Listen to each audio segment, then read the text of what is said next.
গড় আইসি, গড় হওয়ার পরে দেখছি কুটুম আইসেন। তো কুটুম বলতে কি তারা কুটুম না, নিজের মানুষও। আমরা যে এক লগে থাকছি অতদিন বহুত মজা হয়েছে। কিরকম যে সময় গেছে মানে কইয়া বুঝার মতো না, বহুত মজা হয়েছে। তোমরা কিরকম লাগে রাইয়া?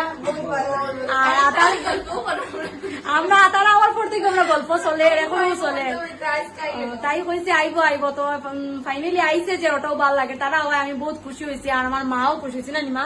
এদিকে মা বলতেছই না, এদিকে বাই বাতাছে, ভাই মোবাইল দেখে। আর আমরা যে একলগে কতদিন থাকছি, কেমনে যে দিন গেছে মানে এটা বুঝানির মতো না। আর কত যে গল্প করছি, বহুত গল্প, মানে গল্প এটা কইতে কি আইটা কোয়া যায় না, কিন্তু কত গল্প করছি কইয়া বুঝানির মতো না। আস্তে আস্তে মানে তাই নিজে বলে গেছে, ও তো 80 মানে মানে মজায় আর কি, ও তো 80 মানে আস্তে আস্তে